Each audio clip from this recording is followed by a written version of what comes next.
Welcome back to the deep dive. Today, we are really immersing ourselves in something quite monumental. It's an extensive culinary blueprint, dedicated entirely to the architecture of just one dessert, the cheesecake. Yeah, it's pretty incredible when you lay it all out. We're looking at a stack of sources here that provides just, well, systematic, really detailed instructions for 50 distinct variations. 50. Yeah, 50. From the super simple mix and bake ones to, the most structurally complex regional specialties out there. It really is an incredible body of work, isn't it? 50 ways to try and achieve cream cheese perfection, I guess. Mm-hmm. And each one has these subtle, sometimes not so subtle, but critical differences. In technique. Exactly. Mm-hmm. Technique, the dairy composition, what kind of cheese or cream they're using, and crucially, the cooling methodology, how they handle it after baking. Okay. So our mission today really is to filter this huge library of knowledge for you, the listener. We want to find the common threads, the functional purpose behind some of the, frankly, bizarre ingredients we see sometimes. And the shortcuts. And the shortcuts, yeah.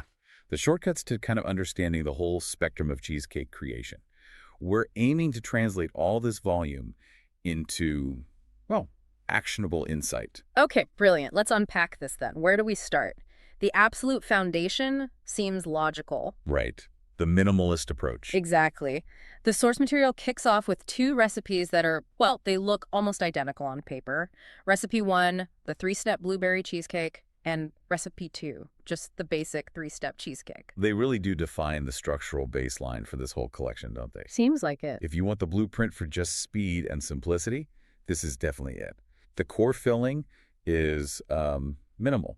2 8-ounce packs of cream cheese, Standard. half a cup of sugar, a little vanilla, and just 2 whole eggs. That's it. That ratio seems important. 16 ounces of cream cheese, only 2 eggs. It's crucial. What it means is you're building a dense cake. The eggs here are acting mostly as a binder, to set the cream cheese. They're not really there to aerate it, to make it light and fluffy like a souffle. Okay, so dense and straightforward. And the simplicity carries through in how you actually make them too, right? Absolutely. Yeah. Take the blueberry version. The flavor integration is, well, it's purely visual and happens right at the end. How so? You pour the basic cream cheese mix onto the graham cracker crust, right? Then you just dollop about a quarter of some blueberry pie filling on top. Just plop it on. Yeah, and then grab a skewer or a knife and just swirl it through the mixture. It takes literally seconds, but you get that really appealing marbled look. Minimum effort, maximum visual appeal. I like it. It's the definition of efficiency in baking, really. Now, contrast that just slightly with the plain 3-step version. Okay. It uses the exact same base, the same cream cheese, sugar, eggs, vanilla. But the flavor integration comes from texture. Miniature semi-sweet chocolate chips. Okay. Fold it in. Exactly. Half a cup is gently folded into the mixture. You want to get them dispersed evenly, not all clumped together. And then, for good measure, you sprinkle another quarter cup on top before it goes in the oven. And the baking is standard for both. Pretty much identical. Yeah. Standard 40 minutes at 350 degrees Fahrenheit. The key instruction, as always with cheesecake, is watching it until the center barely jiggles. Not liquidy, but not rock solid either. Right. These two really set the standard for that solid, dense, traditional American-style cheesecake. Okay, so those are the foundational baked structures. Simple, dense. But what if your main goal is speed, like true velocity? Now we move into the, let's call them quick set and no-bake methods. And we absolutely have to start with the champion of potentially misleading titles. Let me guess. The 8-minute cheesecake. Recipe 4. You got it. Recipe 4. It's a fantastic example of, let's say, culinary marketing. Because it's not really 8 minutes start to finish, is it? Not even close. The sources are clear. The active blending time, combining the softened cream cheese, sugar, sour cream, vanilla, and the really critical ingredient here. Which is? A full 8-ounce can or tub of Bird's Eye Cool Whip, whipped topping. Okay. That mixing part might only take 8 minutes if you're quick. But here's the catch, the big asterisk. The chilling time. Precisely. The structural integrity, what holds it all together, relies entirely on cold setting, not baking. And the instructions say, what was it, 4 hours at the very least for chilling? Exactly. Minimum 4 hours. So you're trading that 40 minutes in the oven for 4 hours, or probably more like overnight in the fridge. So why the Cool Whip? Why is that essential here? It's the stabilizer. Cool Whip isn't just whipped cream. It contains emulsifiers and other stabilizers. Those are the things that ensure the cream cheese mixture sets up firm, but also light, without needing heat to denature proteins and make them bind. Ah, clever. Chemical setting instead of thermal setting. You could put it that way, yeah.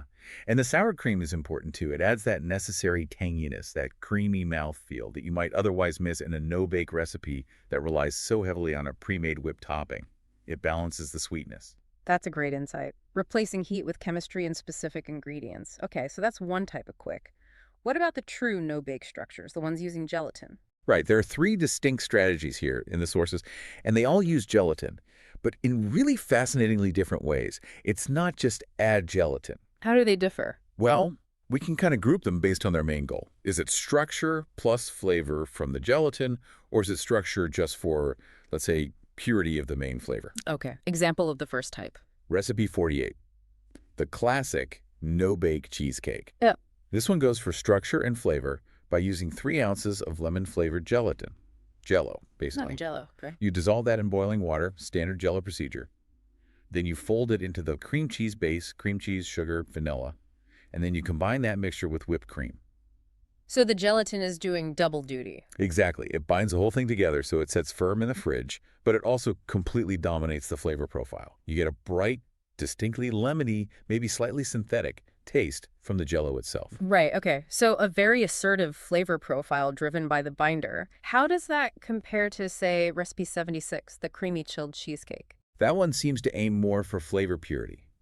It wants the cream cheese and any subtle flavorings to be the star, so it uses unflavored granulated gelatin, Knox gelatin, typically. Unflavored. How does the method change? It's a bit different. First, you have to dissolve, or bloom, the unflavored gelatin in cold water. Let it sit for a few minutes. Okay. Then you gently heat that mixture, stirring constantly, just until the gelatin is completely dissolved and the liquid is clear. No boiling. You just want it smooth. Got it. That resulting clear binder is then mixed into the main filling: milk, sugar, lemon juice, fresh this time usually, and whipping cream. The gelatin provides invisible structure. It sets the cake, but you taste the fresh lemon, the tangy cream cheese, not the binder itself. And that's why it's often served with something like fresh strawberries to complement that cleaner profile. Precisely. It underscores that cleaner, less artificial flavor profile. Okay, 2 paths. Flavored gelatin for ease and strong flavor, unflavored for pure structure. Is there a third way? There is. Recipe 49, called No Bake Lemon Cheesecake. This one sort of combines ideas. It uses lemon Jello, dissolved in boiling water, like recipe 48. Okay, so flavor and structure again. Yes, but then it introduces another stabilizer on top of that. Really? Instant topping mix. The recipe specifically calls for Dream Whip. Dream Whip and Jello. Why both? It seems like a belt and suspenders approach, doesn't it? Extra insurance. The lemon Jello provides the main set and that dominant lemon flavor, but the Dream Whip, when it's prepared and folded in with the cream cheese and vanilla, adds micro-aeration lightness and extra stability. So it guarantees it's sliceable. Guarantees it's sliceable, holds its shape well, maybe gives it a slightly fluffier texture than Jello alone. It's ensuring success without any oven time whatsoever. This little trio really shows you, even within no bake, the choice of how you bind it fundamentally changes the final texture and flavor intensity. That whole analysis of binders, Jello versus unflavored gelatin versus Cool Whip, it leads us perfectly into what seems like a major theme in this compilation, the Amaretto continuum. Ah, yes, Amaretto. If there's one flavor that signals complexity, richness, maybe even a bit of chefy ambition in these recipes, it's Amaretto. It appears in, 12 different recipes? 12 distinct variations. That's a huge trend within this set of 50. It's clearly something the compiler was focused on. So 12 different ways to use almond liqueur. They must vary quite a bit. Oh, they range hugely, from just a simple splash added for flavor, all the way to recipes that are serious architectural challenges. And we absolutely have to start with the big one, the almond amaretto cheesecake, recipe 5. Why start there? Because this is the technical showcase. It demands the most complex heat management, the most precise baking cycle we've seen so far. It's intense. And the difficulty starts right from the base, doesn't it? The crust isn't just crushed cookies. Not at all. The crust is like an engineering project in itself. You're blending sugar, whole almonds, a bit of salt, flour in a food processor. Then you bind that sandy mixture with melted butter and a whole egg yolk, plus some almond essence. An egg yolk in the crust. What? That yolk is crucial. 2 reasons, really. First, obvious one, it adds richness, a deeper color. But second, and maybe more importantly, structurally, it makes the dough incredibly short and tender when baked for thin shortbread, but also really stable. It forms a solid base after its initial pre-bake. How long does it pre-bake for? 8 minutes at 400 degrees F. Hmm. Just enough to set it. And this foundation needs to be strong because it has to support a truly massive filling. And the filling is massive. The ingredients list is staggering. Five 8-ounce packs of cream cheese, 40 ounces. 5 large eggs plus 2 extra egg yolks, and nearly 2 cups of sugar, 1 2/3 cups. This thing is a behemoth. It absolutely is. And the instructions for baking this behemoth are, well, pretty radical compared to the simple 350 for 40 minutes we saw earlier. Yeah, talk us through that baking cycle. It's wild. This is where you see real thermal engineering applied to dessert. The cake, in its springform pan, goes into an oven that's been preheated to a blistering 500 degrees Fahrenheit. 500 degrees for cheesecake. Won't that burn it or crack it instantly? You'd think so, but it's only in there for 12 minutes. Just 12 minutes at that intense heat. Okay, 12 minutes. Then what? Then, you immediately drop the temperature drastically, all the way down to 200 degrees Fahrenheit, a really low heat. And it stays at 200 for a full hour. Wow. High blast, then super low and slow. What's the logic? Why the 500-degree start? That initial high heat serves a very specific purpose. It's trying to induce the Maillard reaction browning almost instantly on the exterior surface of the cheesecake. Maillard reaction on cheesecake, doesn't that usually happen with proteins and sugars at high heat, like searing meat? And wouldn't that risk cracking? It does risk cracking, which is exactly why the time is so incredibly short. 12 minutes is just enough. That 500-degree flash heat sets the proteins on the very outside rapidly. It forms a firm, maybe slightly caramelized exterior skin. Think of it like a protective shell. A shell to keep moisture in. Exactly. That quickly formed shell helps prevent the rich moisture inside that massive filling from escaping too quickly during the much longer, slower, low-temperature cooking phase that follows. Ah, so the 200-degree hour is like a gentle, slow setting, like cooking a custard. Precisely. It ensures that vast, dense interior cooks through evenly, gently, without curdling or becoming grainy. If you tried to bake that whole massive thing at a standard 350F, the outside would be overcooked and rubbery long before the center even thought about setting. That makes sense. It explains how you get density without burning and maybe helps prevent cracking, too, if handled right. If handled right, yes. And the handling continues after the baking. The cooling phase is just as critical. The instructions say to turn the oven off after the hour at 200, prop the door open slightly, and leave the cheesecake inside for another half an hour. That classic technique. Avoid sudden temperature changes. Right. No thermal shock. You let it cool down very gradually. It's all about managing the heat, both high and low, and then the absence of heat. Okay, so recipe 5 is the technical pick. But the Amaretto series isn't just about heat, right? You mentioned variations in dairy, too. Exactly. Beyond the heat management, the Amaretto recipes also show us how changing the dairy base alters the final mouthfeel. Consider Amaretto Cheesecake version 1, which is recipe 9. What's different about that one? It uses a blend of cheeses. 15 ounces of ricotta cheese paired with just 8 ounces of cream cheese. So almost twice as much ricotta as cream cheese. And it bakes for 75 minutes at a more standard 325F. What functional difference does adding all that ricotta make compared to the pure cream cheese versions, like recipe 5? Ricotta introduces porosity and lightness. It naturally has a higher moisture content than cream cheese, and its texture is slightly granular, not perfectly smooth. So the cake is different. The resulting cake is tannier, definitely less intensely rich than the all-cream cheese version. Yeah. And it has a slightly looser, more open crumb structure. If you want that lighter, more Italian-style cheesecake texture, using ricotta is essential. Okay, interesting. Now, Amaretto version 2, which is recipe 10, that one seems to go back to pure cream cheese, 3 packages, so 24 ounces. But it introduces something else, 8 ounces of sour cream. Right, back to cream cheese is the base, but adding sour cream. And this recipe has maybe the most extreme instruction in the entire collection. It requires a 48-hour chilling period, 2 full days in the fridge. Why? That's a great question. The sour cream provides a couple of things. It adds a beautiful, silky mouthfeel, makes it really smooth, and it adds essential acidity, which cuts the richness and deepens the overall flavor profile, complementing the Amaretto. But why the 48 hours? Because sour cream also significantly increases the moisture content of the batter. For that cake to achieve the perfect, dense, sliceable consistency, without relying heavily on extra eggs or flour as thickeners, it needs that very long, protracted cold setting period. So the chilling is actually part of the structure building. Absolutely. Those 48 hours allow the fats and liquids to fully stabilize to bond to basically firm up completely. It produces a creamier, smoother result than just an overnight chill might allow for a recipe with that much moisture. It's structural patience. Fascinating. Delayed gratification for texture. Okay, we also see Amaretto playing with other big flavors, right? Like chocolate. Recipe 8, the Amaretto and Ghirardelli chocolate chip cheesecake. Yes, this recipe is all about maximizing flavor saturation, hitting you with chocolate and amaretto from multiple angles. Ghirardelli chips, specifically, are used in two key places. Where? First, melted chocolate tips are mixed with butter and wafer crumbs for the crust itself, so you get a rich, chocolatey base. Second, more chips are folded into the cream cheese amaretto filling. Chocolate inside and out. But the topping uses that high heat trick again, doesn't it? Like recipe 5. It does, but in a very targeted way. It calls for a topping made of sour cream blended with more amaretto and sugar. This mixture is spread over the already baked and slightly cooled cheesecake. And then back in the oven. Back into a hot oven, 500 degrees F again, but just for 5 minutes. A very quick blast. 5 minutes at 500. What does that do to a sour cream topping? It's transformative in those 5 minutes. It uses the same principle we saw in Recipe 5's initial bake, but applies it only to that thin top layer. The intense heat instantly caramelizes the sugar within the sour cream mixture. Ah, so it creates a glaze. Exactly, a glossy, slightly crackled, almost instant glaze.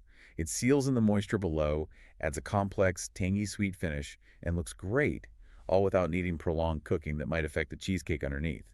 It's a finishing flash technique. Very clever. Okay, now, probably the most specialized one in this Amaretto group. Recipe 13, the Amaretto hazelnut macaroon cheesecake. This sounds like it goes beyond just flavor combos. Oh, it's pure textural engineering. This isn't just adding nuts, it's constructing texture. Yeah. This is actually a non-baked gelatin set filling, similar to Recipe 76 we discussed. Gelatin set. Okay, so where does the macaroon part come in? It requires you to make two components separately. First, a standard hazelnut crust for the base. But then, you take about half a cup of a separate batter, a macaroon batter made from egg whites, sugar, and ground hazelnuts, and you bake that separately on, say, waxed paper into a thin disc. You bake a hazelnut macaroon disc, and then... Once that disc is baked and cooled, you break it up into small, bite-sized pieces. Okay. Those chewy macaroon pieces are then soaked in amaretto liqueur until they're saturated. Then those soaked pieces are gently folded into the main cream cheese filling, which is set with gelatin. Wow. So you have these little chewy amaretto-soaked bombs suspended in the smooth, chilled cheesecake. Exactly. The functional purpose here is multifaceted. First, soaking ensures the macaroon pieces themselves carry maximum amaretto flavor deep inside.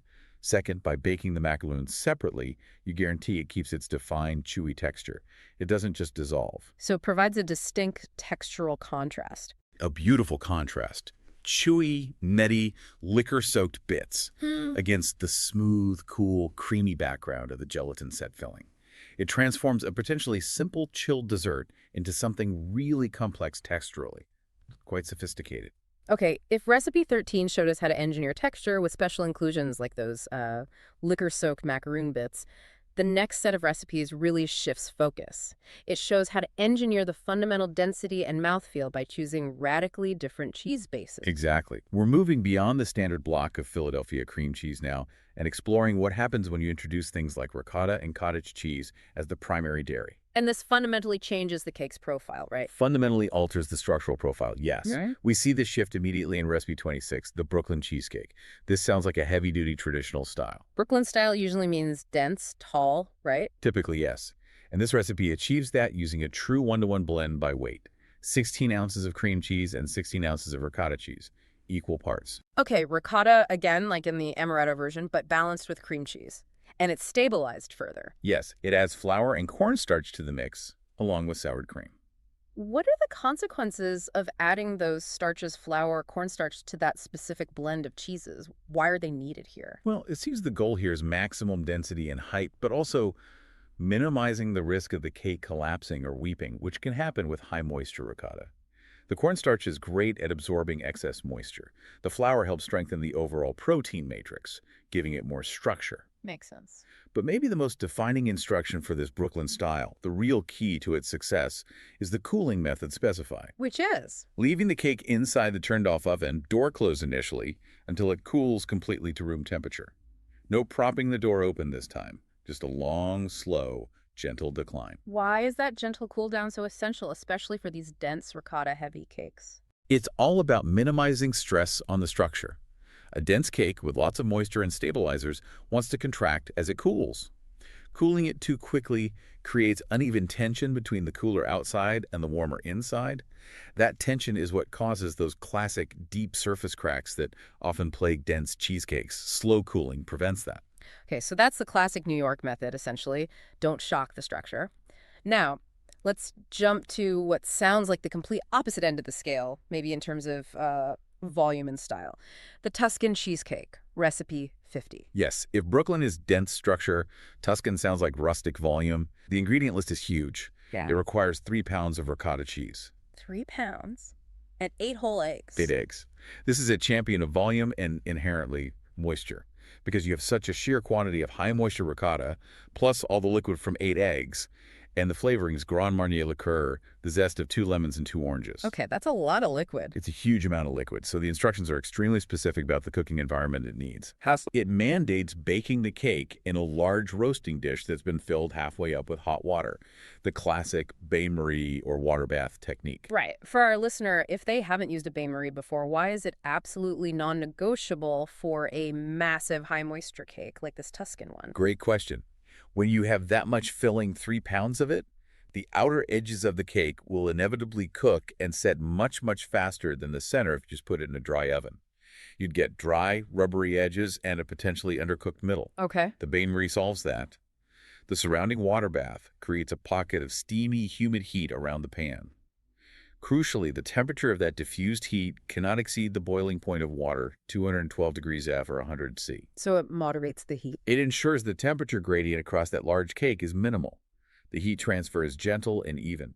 It prevents the sides from overbaking, from curdling, from cracking, and results in a uniformly smooth, almost custard-like texture, even in the very center of that giant cake.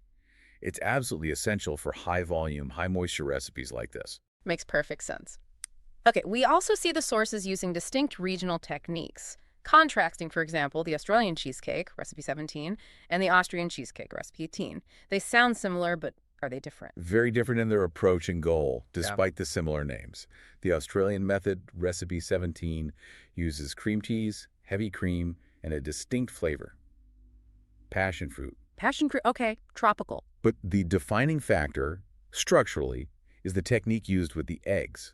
They're separated. Separated eggs, how are they used? The yolks are beaten into the cream cheese mixture as usual, but the egg whites are beaten separately until they form stiff peaks, and then they are carefully folded into the main batter at the end. The folding in stiff egg whites, that's a serious commitment to adding air, right? Like making a souffle or a chiffon cake. It absolutely is. That technique deliberately introduces millions of tiny air pockets into the batter. The goal isn't density here, it's lightness. It ensures the final product puffs up significantly during baking and results in a light, almost airy crumb structure. The passion fruit adds that unique tropical sharpness to cut through the richness. Okay, so Australian equals light and airy via folded egg whites. What about the Austrian version, recipe 18? The Austrian seems to prioritize a dense smoothness and more traditional European flavors. It starts with a different cheese base entirely. Cottage cheese or farmer's cheese, like quark. Cottage cheese, isn't that lumpy? It can be, which is why the very first preparation step is critical. The recipe insists you press the cottage cheese through a fine mesh strainer. Ah, to smooth it out. Exactly. That emphasis on refining the texture from the start ensures that any residual lumpiness or graininess inherent in the cottage cheese is removed. The goal is a smoother, more sophisticated, velvety finish. And the other components. It's paired with a classic shortbread crust, not graham crackers, and includes traditional additions like finely chopped golden raisins mixed into the filling. And notice the cooling method again. Let me guess. Leave it in the turned-off oven. You got it. Leave it inside the turned-off oven for 15 minutes before taking it out to cool completely. It's that recurring theme. Controlled, slow cooling equals structural stability, especially when you want that smooth, uncracked surface. Okay, we've covered the classics, the regional twists. But this collection really pushes the boundaries, doesn't it? It includes recipes that are way out on the savory and even health-conscious extremes. We absolutely have to talk about recipe 31. Ah, yes, the Cheddar Chili Cheesecake. Cheddar Chili Cheesecake. This recipe is the ultimate outlier. It fundamentally challenges the common definition of cheesecake as being a dessert. It's basically a savory terrine or a dense quiche without a top crust, but made in a springform pan using cheesecake What principles. are the ingredients? It sounds wild. They are pretty wild for a cheesecake. It uses a mix of cream cheese and cottage cheese as the base binder. But then, get this, 3/4 of a pound of shredded sharp cheddar cheese gets mixed in. 3/4 of a pound. Wow. Plus, the flavor components are entirely savory. Chopped scallions, minced jalapeno peppers for heat, minced garlic, and then the really unusual part, There's more. thinly sliced ham. Layers of thinly sliced ham are actually placed inside the cheese mixture as it goes into the pan before it bakes for a long time, an hour and 25 minutes. Ham layered in the cheesecake. Yeah. It's a testament, I think, to the compiler's intent to capture the full structural capability of that springform pan and the setting power of cream cheese and other cheeses, even for completely savory applications. Structurally, it works because it relies on high-protein, high-fat ingredients, 3 types of cheese plus ham to set firm during that long bake. It functions more like a dense cheese loaf or pâté. It just shows the technology can be totally repurposed. Amazing.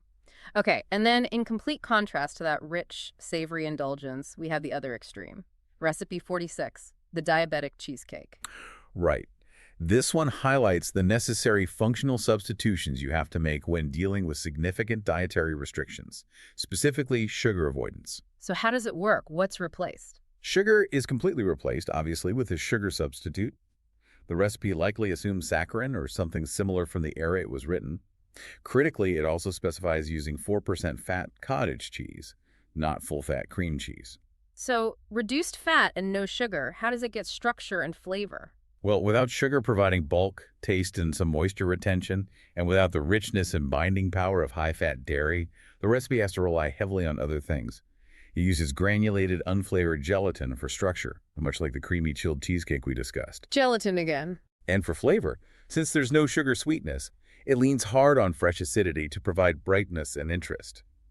Fresh lime juice and lemon zest are key ingredients. It's really a lesson in how to create appealing texture and flavor under severe ingredient limitations. Gelatin for set, acid for pop. Okay, we've established the wild range of structures, the different dairy choices, even savory options. Let's move into section 4 now and really analyze how this compilation approaches flavor integration using the traditional powerhouses: fruit, chocolate, and coffee. Sounds good.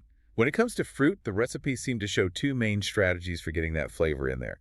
Either you layer the fruit before baking it, or you add a glaze or topping after the cheesecake is baked and chilled. Right. Which recipes use the first method, baking the fruit on top? The apple cheesecake, recipe 15, and another one called autumn cheesecake, recipe 19, both use that pre-baking method, and they do it very consistently. How does it work? What's the technique? It's pretty straightforward. You prepare the cream cheese filling as usual and pour it into the crust.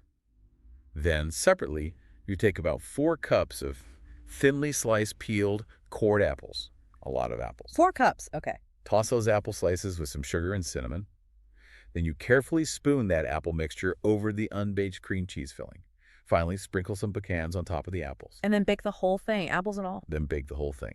This technique ensures the apples stay mostly on the surface. They cook down slightly during the cheesecake baking time, becoming soft and tender, and they release some moisture and their flavor directly into the top layer of the cheesecake as it sets. The pecans add a nice textural crunch and visual appeal. It's a classic, simple, layered fruit approach, baked-in topping. Okay. What about the other method, glazing after chillin'? The cranberry and white chocolate cheesecake, recipe 44, uses that post-baking glaze method. And this one adds extra complexity because it also features white chocolate in both the crust and the filling itself. White chocolate cheesecake with cranberry. Sounds good. How is the glaze made? Is it just cranberry sauce? It's a bit more meticulous than just opening a can. It requires a 2-part process for the glaze and decoration. First, you boil fresh or frozen cranberries with water and sugar until they pop. Okay. Then you strain that mixture. The resulting bright red liquid is thickened slightly with cornstarch, slurry style, to create the clear, bright glaze base. But here's the key. The actual cooked cranberry solids, the berries themselves, are reserved. Reserved? For what?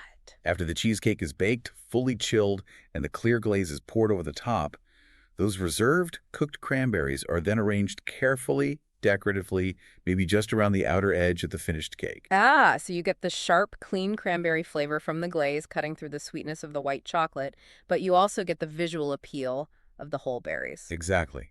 And the clear to glaze ensures the smooth white chocolate filling beneath is still visible. It's a more refined presentation technique compared to just spooning cooked fruit on top. Got it. Okay, let's move to the dark side. Chocolate. The sources have multiple chocolate recipes, including Black Forest variations. Yes. Recipes 24 and 25 are both Black Forest style. They rely on that classic combination. A chocolate crumb crust, often made with chocolate wafers, maybe some almond extract in the filling, and then cherry pie filling spooned over the finished chilled cake. Pretty standard approach. But the mini version, Recipe 25, has an interesting twist in the batter itself Right. and the format. Right. Recipe 25 is for mini Black Forest cheesecakes, so they're baked in muffin tins. This allows for much faster cooking times, maybe 20-25 minutes instead of an hour, and gives you perfect individual portions, which is great for parties or catering. And the batter. The batter itself incorporates Hershey's cocoa powder for the chocolate flavor and also includes sour cream in the batter, not just as a topping. That provides moisture and a slight tang, ensuring the little cakes are rich and moist, complementing the sweet cherry topping added later. Okay. But maybe the most structurally clever chocolate recipe is the turtle cheesecake, recipe 40. If you look closely at the instructions, the layering process seems backward. It is entirely inverted from how you normally assemble a layered dessert, and it's done that way to solve a specific functional problem. What's the problem? Normally, if you try to put gooey caramel sauce and pecans directly onto a baked crust before adding the filling, what happens? The caramel can make the crust soggy, and the pecans might just float up or migrate around when you pour the heavy filling on top. It gets messy. Right, so how does recipe 40 fix that? It mandates that you do the turtle layer first. You melt down Kraft caramels with some evaporated milk to make a thick, smooth caramel sauce. You pour that directly onto the pre-baked crust and then sprinkle the pecans over the hot caramel. Caramel and pecans go on the crust first, before the cheesecake filling? Exactly. You put that pan in the fridge or freezer for a bit to let the caramel set slightly. The melted caramel acts like a high-density glue. As it chills and starts to solidify, it traps those pecans firmly in place right on the crust. It also forms a kind of moisture barrier between the eventual filling and the crust beneath.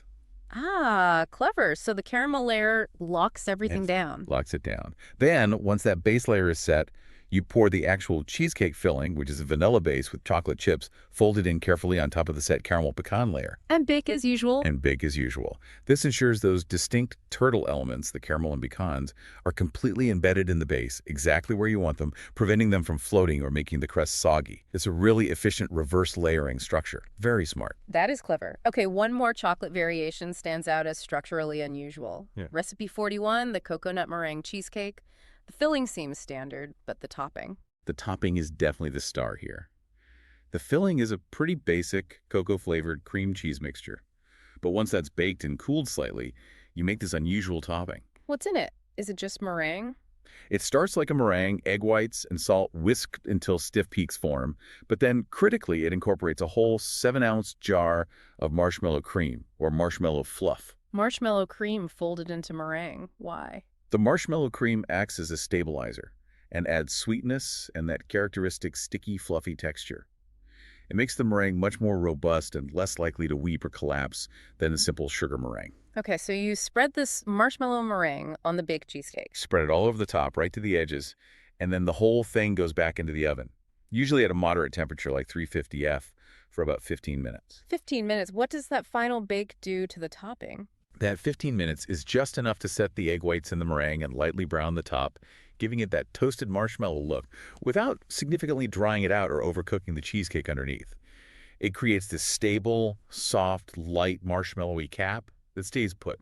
You're basically using the stabilizing power of the marshmallow cream to cheat the delicate nature of a traditional meringue topping. It's reliable. Very interesting use of a convenience product. Okay, finally in this flavor section, let's look at coffee.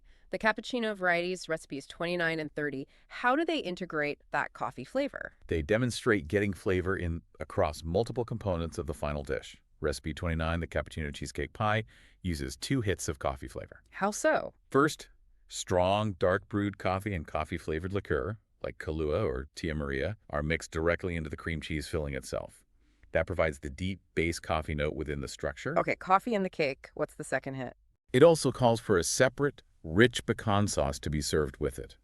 This sauce is made independently by simmering dark brown sugar, butter, heavy cream, and more coffee liqueur until it's thick and syrupy.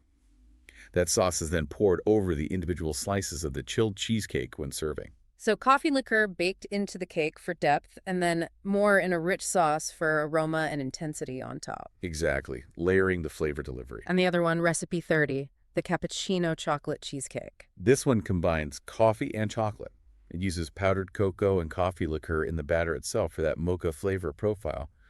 But its unique trick is in the finish, using another high-heat glazing technique, but subtly. Another glaze. How does this one work? After the cheesecake is fully baked, it calls for spreading a very thin final layer of plain sour cream over the hot surface. Just sour cream. Just sour cream, then what? Then the cake goes back into the oven, maybe at 350 degrees F, for just 1 minute, 60 seconds. 1 minute? That can't cook anything. It's not meant to cook the cake further. It's just long enough and hot enough to set the proteins and maybe slightly caramelize the sugars in that very thin sour cream layer. It instantly creates a smooth, matte, almost invisible glaze on the surface. Why do that? What's the benefit? It does a couple of things. It gives a really professional, smooth, finished look to the top. It can help prevent superficial cracks from forming as the cake cools completely. And it adds just a tiny bit of extra tang right on top. It's a very quick, subtle finishing touch right before the final long chilling process begins. So having systematically gone through, 50 variations now, we can really start to synthesize the true breadth of what this culinary document represents.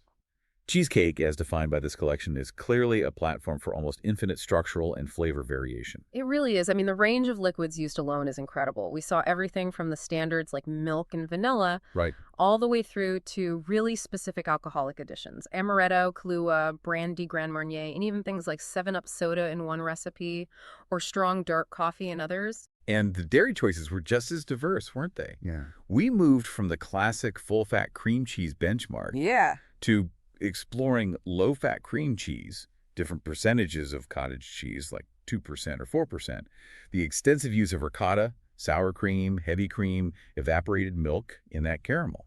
It's clear the choice of dairy fundamentally dictates the resulting texture. Absolutely. From that super dense, smooth block you get with pure high-fat cream cheese all the way to the much lighter, more porous, slightly grainy texture you get from a primarily ricotta-based bake. Yet, despite all that profound variance in the filling, the liquids, the dairy, the flavors, the stabilizers, one element remained overwhelmingly consistent throughout almost the entire collection. The foundation, the crust. The crust. That structural uniformity is really striking when you look at all 50 recipes together. Across almost every single one, with very few exceptions, like the shortbread or the nut crust. Yeah? The base is graham cracker crumbs, or maybe vanilla wafer crumbs, sometimes chocolate-flavored crumbs, Yeah. mixed with melted butter or margarine, maybe a little sugar. And the technique. Always the same. Press it into the bottom, maybe slightly up the sides, of the springform pan, and bake it briefly, usually just 5 to 10 minutes, just to achieve a firm set before the filling goes in. Why do you think there's such standardization there when the fillings are so wildly different? It speaks volumes, I think. The compiler clearly understood that the crust needs to be a reliable, non-negotiable, stable platform. It needs to set quickly, be easy to make, and not require a long, complicated cook time itself. So it allows all the focus, all the complexity to be placed on the filling. Exactly. All the structural focus, all the delicate thermal requirements can be concentrated on the cheesecake filling itself, knowing the base is sorted. And speaking of those thermal requirements, the real functional lesson embedded across all these recipes, maybe even more than the ingredients themselves, seems to be about temperature control and patience. Absolutely. We saw that constant critical balancing act, applying heat carefully during baking, sometimes very high heat initially, sometimes very low heat for a long time, and then managing the subsequent cold just as carefully during the cooling and chilling phases. That meticulous cooling process really does seem like the secret sauce, doesn't it? The key to preventing structural failure, like cracking. It absolutely is. Yeah. We saw those repeated mandates, especially for the really dense cakes or the high volume ones, or the ones with unusual ingredients, think the Brooklyn, the Austrian, even that savory cheddar chili version. Yeah. What was the mandate? They specifically required leaving the cake inside the turned-off oven for an extended period, sometimes with the door closed, sometimes slightly ajar. And the function of that is purely slow cooling. Purely to ensure the heat dissipates slowly and evenly from that large mass. It prevents the outside from cooling and contracting much faster than the still warm interior. That differential contraction is what causes the stress that rips the surface open into cracks. Slow cooling equals less stress. Okay. We also saw another small but seemingly important step mentioned in a few recipes, like the Aloha version and the apple one. The instruction to run a thin knife or spatula around the edge of the cake before it cools completely. Yes, that's another crucial step for crack prevention. Why is that specific manual step so important? What does loosening the edge achieve? As the cheesecake cools, it naturally wants to shrink, to contract slightly, especially away from the sides of the pan. If the edges of the cake are firmly stuck, glued to the metal ring of the springform pan, Yeah. then as the center cools and tries to pull inwards, the stuck edges resist that pull.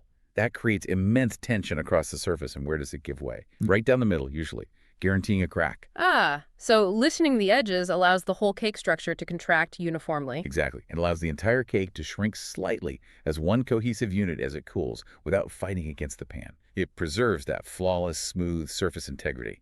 Such a simple step, but functionally vital. And finally, the last piece of the temperature puzzle, the critical role of refrigeration. Just sticking it in the fridge isn't enough. The duration matters immensely. We saw requirements from a few hours to overnight, all the way up to that extreme 48-hour mandate for the Amaretto version 2. That chilling period is absolutely not just about waiting for it to get cold enough to eat. It's an essential part of the chemical and physical setting process. How so? It allows the fats in the cream cheese and cream to fully solidify and crystallize in the cold. It allows any residual moisture to redistribute evenly throughout the structure. It allows the binding agents, whether they were eggs, starches, sour cream, or gelatin, to fully interlock and reach their maximum stabilization point. So the longer the chill, the firmer and smoother the final texture. Generally, yes. The Okay. smoother, denser, and more perfectly sliceable you want the final cheesecake to be, the longer and more patient the chilling time needs to be. The entire structure, the final quality, relies utterly on that meticulous management of temperature, both hot during baking and, just as importantly, cold during cooling and shelling. Wow. This deep dive has really truly revealed that cheesecake, in this context, isn't just a recipe. It's a masterclass in dessert architecture, thermodynamics, and structural engineering. It really is. It was quite a pleasure dissecting the precise methodologies hidden within these pages, from the simply sweet through the surprisingly savory and into those highly technical variations. A lot to learn. Absolutely. Thank you for guiding us through that complex landscape. And as you, our listener, reflect on this incredible range of techniques and sometimes strange specialized ingredients we've discussed today, consider this final provocative thought. We observed recipes at the absolute structural and flavor extremes that savory cheddar chili cheesecake on one end and the restrictive diabetic cheesecake on the other. What fundamental practical limitations, whether they were dietary necessities or perhaps a culinary ambition to assimilate regional or cultural savory elements into a familiar form, what problems do you believe the person who compiled these 50 meticulous recipes was actively trying to solve by including those two specific, diametrically opposed examples in their otherwise largely dessert-focused collection?